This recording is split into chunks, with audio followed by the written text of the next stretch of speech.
these itchy bumps. Like, they're literally just itchy bumps. It's almost like I'm allergic to something, but it never relates to anything. Literally nothing. Yeah.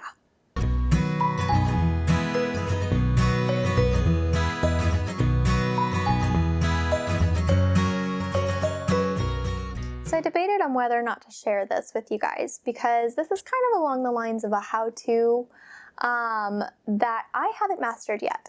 And it feels a little bit hypocritical sharing something with you that I haven't mastered, but maybe it's not hypocritical if I'm like, hey, I haven't mastered this yet. So just know that we're working on this together. Welcome to Talks with Jess. I am so excited to have you here. This is a topic that is not particularly easy for me to talk about because I feel like I really have been struggling with it lately. It wasn't so hard about a year or so into my marriage. I started really getting the hang of this, and then I had kids and it like dipped down, and then I got a little bit better again, and lately, like by lately I mean maybe like the past year, I've been really bad at this. So, excuse me.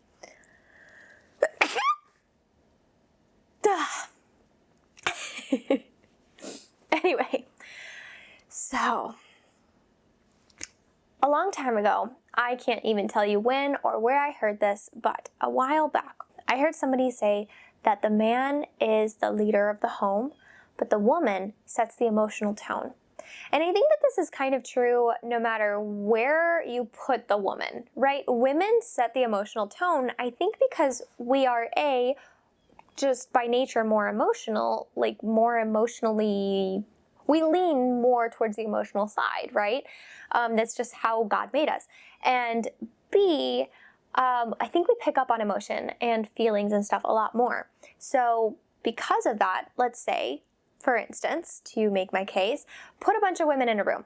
If you have 3 women talking in one space together and they're gossiping and talking negatively, you join that conversation after a couple of minutes of having these 3 women, and then you came in a neutral mood, talk negatively and like harshly and maybe being all down about their life and all this stuff. If they're just in that negative emotional space, you'll come away feeling negative. I know that you can think of a circumstance in which you felt this, it's happened, right? And then you don't usually gravitate towards them. You're probably going to steer away from them unless you're the kind of person who tends to lean more negative, in which case maybe you gravitate towards them. I don't know. I'm a person who leans definitely very far to the positive. I gravitate towards positive people. I do everything I can to keep myself in a positive space, and not because I'm like, oh my gosh, positivity is the best thing in the world. Like, everybody needs to stay positive, okay? It's not like that at all. I'm not judging you if you're a more negative person. I'm married to somebody who's more negatively inclined. And by that I mean he just sees things in a negative light more so than in a positive. That's his first reaction, rather. Whereas my first reaction is to see the positive side of things, which can have its adverse effects as well as the other side of things. But anyway, I digress, right? So let's switch the scene a little bit. You come in, maybe not even in a neutral space, but in a sad space, in a like down space, and you come in and you encounter these 3 women who are in such a positive space, such a positive emotional atmosphere that they're creating, that within 5 minutes, you are smiling, you are laughing, and when you walk away 30 minutes later, you are feeling so much better. And chances are, your whole day might even be better.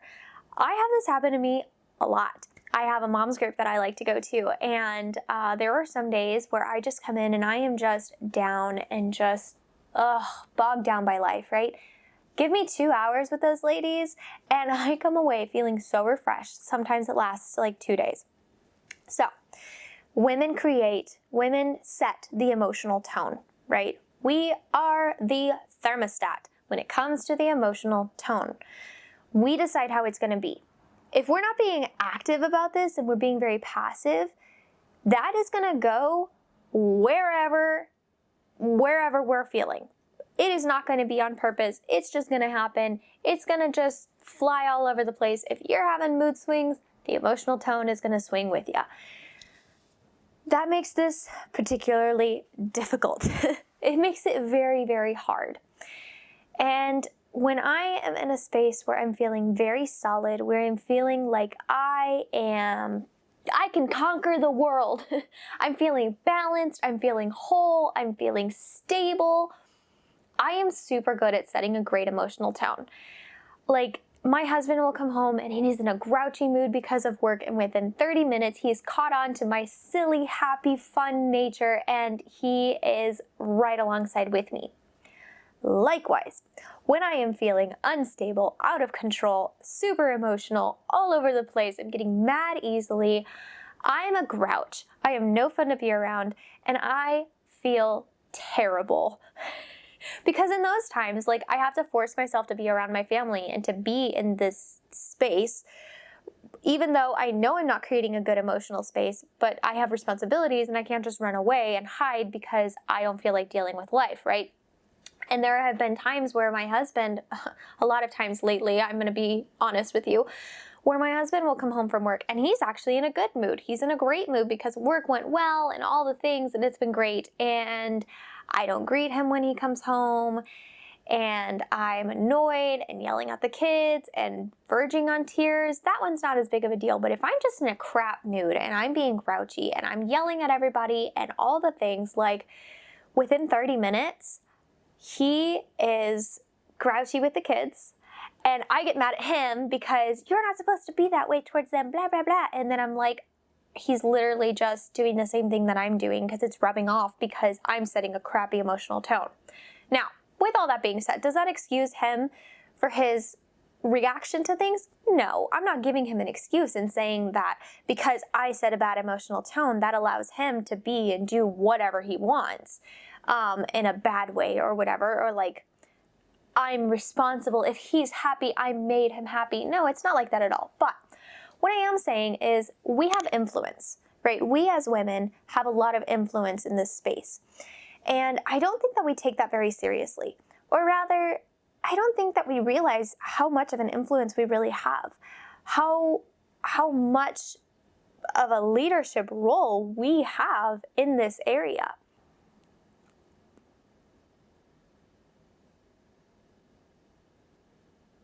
And now I lost my train of thought. Leadership. I've also noticed this with my kids, and they are very, very sensitive to emotional tones. Lately, the emotional tone of our entire house has not been a positive one. And I've been feeling really down about this because I feel like I'm not quite myself. And I know a lot of it is still hormones from giving birth to the baby. I looked it up, and it usually takes about 6 months, like 3 to 6 months, but closer to the 6-month mark for most women for their hormones to get stabilized again.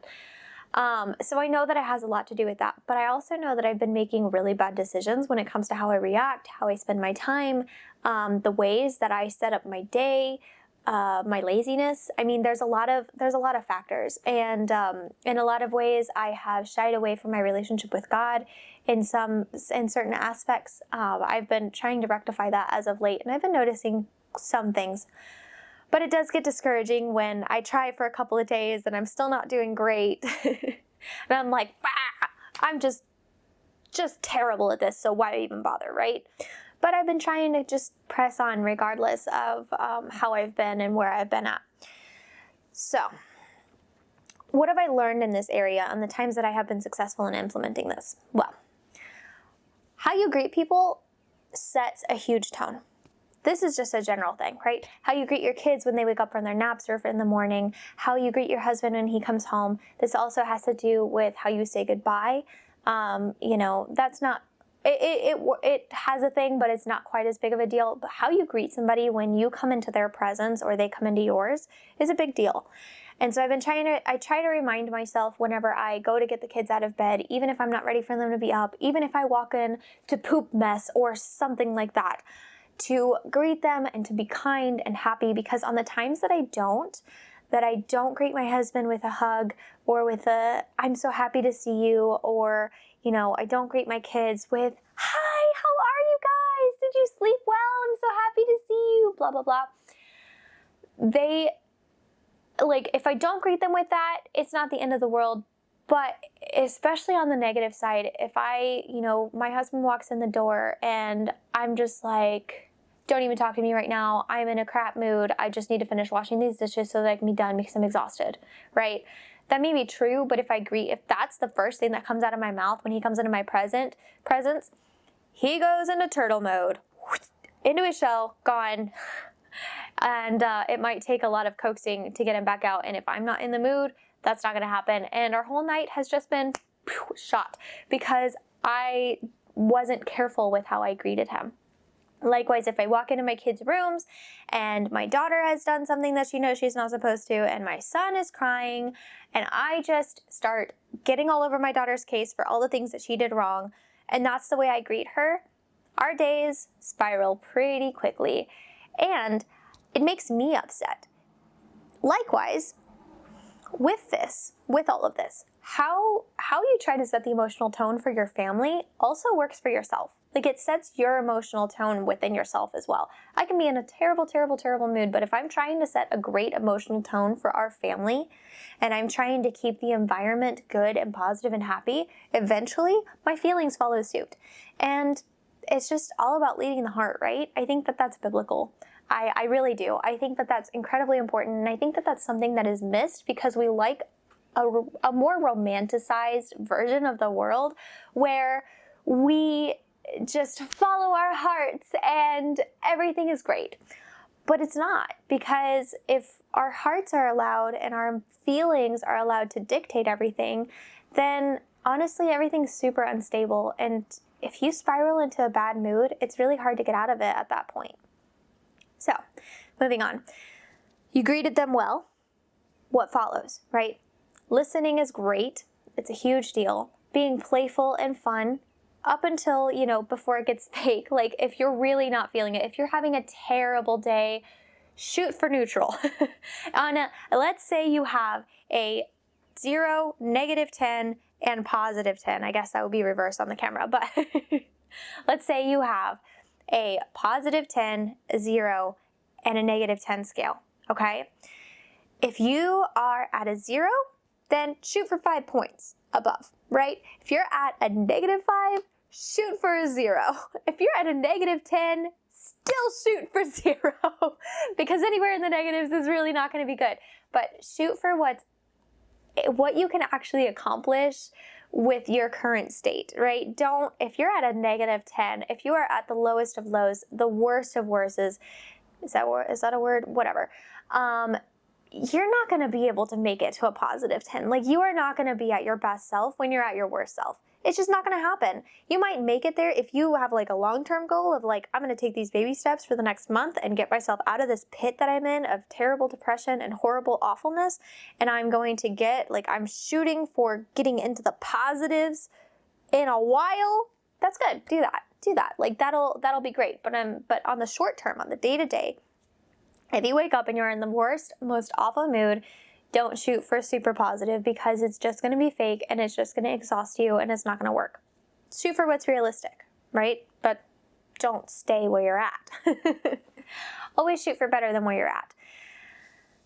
Unless, you wake up and you're at a 10, in which case there's nowhere better to go. Like, you're just at your best and it's great. What else works? Starting your day off right. That has a huge impact. Not just starting your day off right, but having like checkpoints where you set it back in the right place again. I've learned that when I wake up in the morning, I need to pray. That is the very first thing I need to do, even if it's 5 minutes. I try not to shortchange God and give him more time, but there are some days where I'm nursing my son and I'm really tired and I can barely keep my eyes open and I can barely keep myself focused, and so 5 minutes is about all I've got. And I try to check in later if I can. So I start my day off with prayer, and that sets everything, I feel like that sets me at a neutral, right? If not maybe even a little positive, but at the very least it sets me at neutral. It helps me to focus, to calm down, to just get myself prepared for the day. I sit, and the times where I'm really, really pouring myself into this, I sit and I talk to God about helping me with the children, helping me with my attitude, helping me to be peaceful and patient and kind and restful and just all the things that I'm shooting for that day. And right now that's been what I've been praying about the most, or praying for the most, because those are the things that I've been struggling with the most, is being in that more peaceful, calm state of mind. So if I have time, I then open my Bible, and I don't care where I read or what I read. Right now I'm in Chronicles, 2nd Chronicles. It may not pertain a lot to this life, a lot of it, but I'm learning things, and it gets me even more centered on God, on the story of God, on everything. I mean, I have this study Bible. It's over there. I bought this study Bible just recently because I wanted to get even more serious about my actual studying of the Bible. I did some research and learned that the ESV study Bible, I can link that below, is one of the best study Bibles, because a lot of people who are experts on those books actually wrote the commentary for each of those books. So they have a different person for each book. It's not just a study Bible written by one person. So it's very, very well researched, very well rounded. I mean, this thing is a monster, and it's awesome. There is almost as much, if not more, commentary than there is biblical text, which I love that, because it helps me to understand what I'm actually reading. And I'm constantly gaining new insights about God and about who He is and what He wants from me, what He asks of His people, then and now, because a lot of times we think of God as being like the God of the Old Testament and the God of the New Testament, right? Like He's two different gods, but He's really not. If you look at it, the course of who He is consistent throughout the whole Bible, and it's awesome. Anyway, my point is, if I can, I open my study Bible. If I can't study, then I will open a devotional and do a quick devotional. So after that, how do I check in throughout the day? Well, some of the things that I've learned is I need to have something to look forward to. It used to be nap time. It used to be nap time. But my kids, they have not been wanting to take naps much lately, so nap time is not something that's reliable. So lately, it's my iced mocha. And this may seem super trivial. This may seem super trivial and silly, but it tastes so good. So good. Speaking of my iced mocha, I have started a little blog for things that I mention in the video. I have created a recipe for my iced mocha. If you want to try it, I will link that below, and you can go to my blog and try my recipe. But I have been obsessed with my iced mochas. They're not super high in calories. I only drink one a day, if that, and it lasts me like several hours, as long as my kids don't get a hold of it. I put it in my favorite cup. It keeps it cold for the hours that it takes me to drink it. I have a straw, which makes me really happy. And I have stickers all over it, which also make me happy. I made this one. Oh. Here. I made this one, and this is from my favorite essential oils company, Plant Therapy. I'll link them below. I'll give you a refer a friend linky thing, and that is too. Anyway, it's my favorite cup, right? And so it helps me. I think it's in focus. Sorry if it's not in focus anymore. So anyway, I have my favorite cup, my favorite drink, and I drink this almost every day. And I love it, and it makes me happy. And it's something super small, but a lot of days I have like a time frame in which I will allow myself to make it and drink it.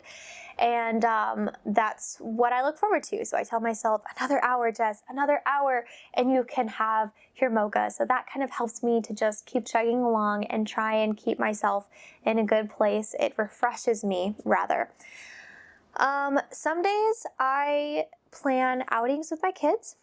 That is something that I try to plan outings as much as I can. Lately, this hasn't been as big of a thing because the weather's been super weird, and I have a baby and my kids haven't been napping much. So you put those three together, and going out has not been the easiest, but when I can, I plan fun things to do, fun outings that aren't going to take a ton of energy, so they're not something that I'm like, I have to do this. They're something I'm actually looking forward to doing with my kids, right? Like the other day, we went to a lake not too terribly far away, about 40 minutes away, and we had so much fun. There were a ton of boats out on the water, so they were creating these awesome waves because they weren't too far away, and there was like this beach area, and I just lounged with my kids, and we sat in the water and played in the waves and like got knocked over. It was so much fun, right? These are the kinds of things that I try to do. I plan picnics a lot because it's what I enjoy. I'll bring a book, take them to a playground where it's not too busy so they can play, and I sit close by with my book and I get up and play with them for a little bit sometimes, and then I go read some more and I hang out with my baby. And so with that being said, I plan things that are relaxing, that are fun, things that I can look forward to. That helps me as well to keep my attitude in the right place. I have go-to things to do as well. Whenever we're having a really, really rough day, most of the time, if I take my kids out, I've noticed that seems to help them. So I'll have these little places to go and quick things that I can throw in the bag and take with me, like this little list in my head, so that I can just within 10 minutes be like, okay, we're leaving because we can't be home anymore because you're driving me crazy and you're not listening to anything I'm saying. So we're going to go somewhere and you're going to have fun and get all this energy out on something other than me. That helps me to keep a good emotional energy at home as well. What else? Honestly, that's about all I have lately. I try to just do whatever I can to keep myself in a happy space because, like I said, my hormones are all over the place right now, so it's been rough. In the past, when it was mostly just me and my husband, or me and my husband and babies, like a baby or two, because she was about almost a year and a half whenever I had my son. So my other son, I have one daughter and two sons, so a 3-year-old, a 2-year-old, and a 3-month-old. In case I haven't said that already. But anyway, so when it was mostly just my husband, I held fast to greeting him well. That was a big thing. Keeping the house clean. That is another way to create a good emotional space. Good clean house, good lighting. I know that sounds weird, but like, I like having good lighting. I like having little things like this. I like having nice smells. That's an essential oils by Plant Therapy, and it's your power.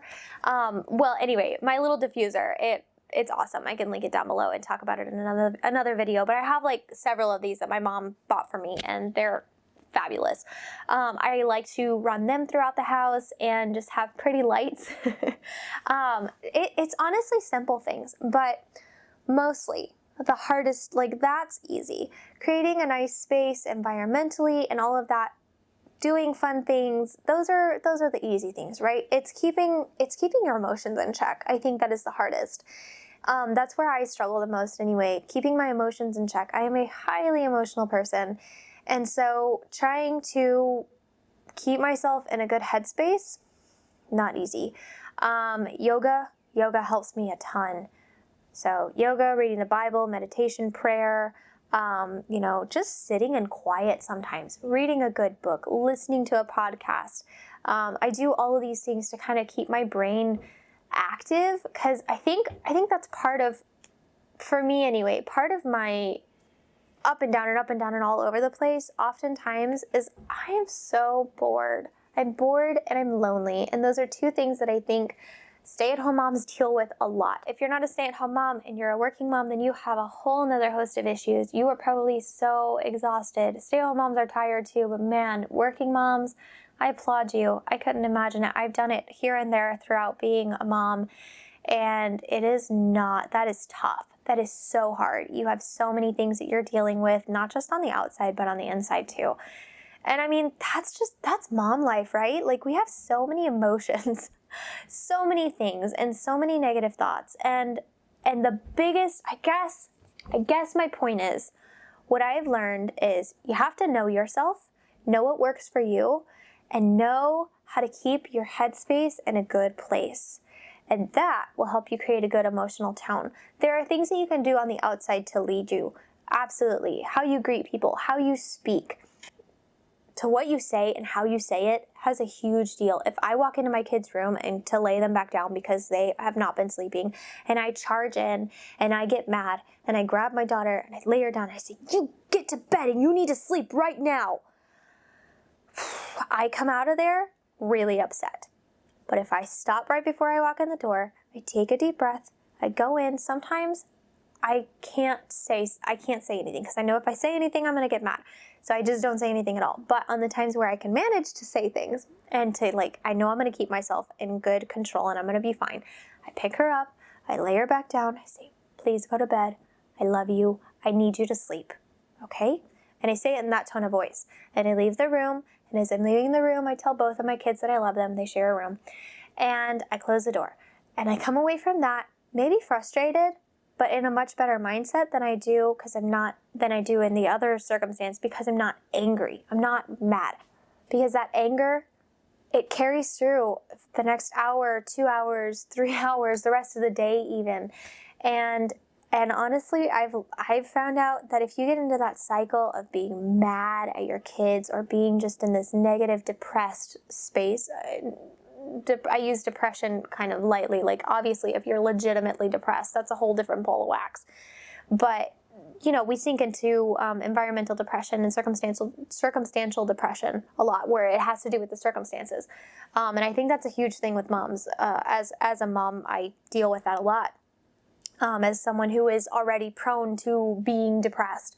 But if we allow ourselves to stay in that place, or we, even more so, we keep confirming it, we keep affirming that and perpetuating it, it never ends, right? And that'll carry on for days and weeks and sometimes even months. I've had literally bad, months. I think I'm on a bad year right now. Oh my gosh, if I had enough time, I would sit here and tell you everything that's been going on, because it's just it's like 1 year in a string of 5 years that have just been crazy and nuts and all over the place. But this last year in particular, emotionally has not been easy.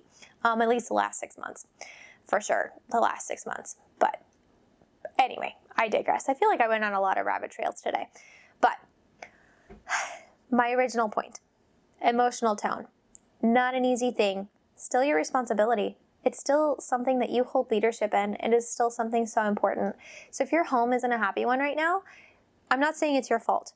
But what I am saying is maybe look to yourself and see what you've been contributing to that.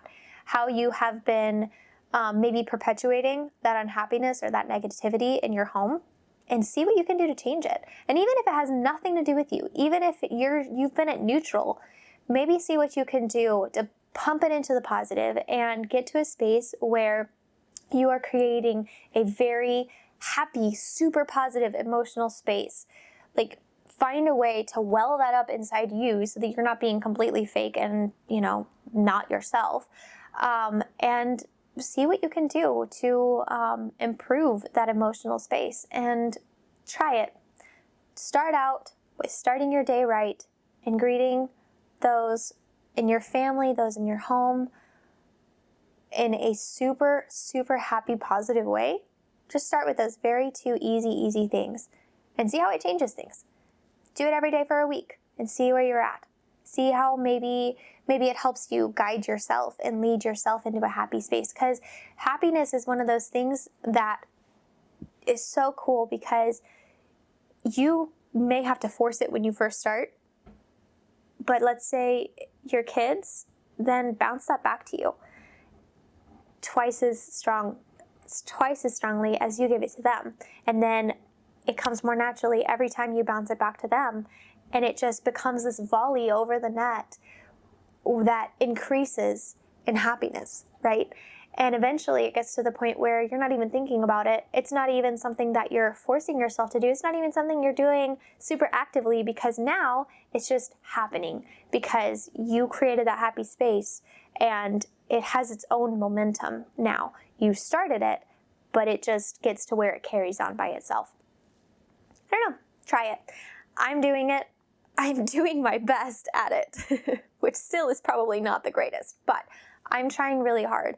This is something that I've been struggling with for a long time lately, and I've been able to do it before, and I know I can do it again. I just need to figure out how to not react negatively to my children, because that's been a big deal lately. That has been my biggest struggle. So, comment down below if you have a biggest struggle. Comment down below if you agree with anything that I said, if you resonate with it, if you think that it's crazy or a bunch of hogwash. If you want to yell at me, that's fine too. Just do it maybe in a nice way, because I would like to keep the comment section as kind and judgment-free as possible. That doesn't mean that your opinions, if they are opposite of mine or different from mine, are not welcome, because they most definitely are. I like hearing from people who think differently than I do. I just ask that you be respectful if you could, please. And that goes for not just comments towards me, but comments towards each other too, because I think it's super important to just be kind and respectful to people. Like, fine, have different opinions. That's awesome. That's what makes the world go around, right? Like, that's super important because that keeps our minds sharp, but it's not good to do it in a negative way to where it's going to hurt people, because then you're just being a bully, and that's no fun. Nobody likes bullies, and nobody likes being bullied. So if you like this kind of video, if you, like me, are trying to live mom life as a godly woman, then maybe consider subscribing so that you get notified every time that I post a video.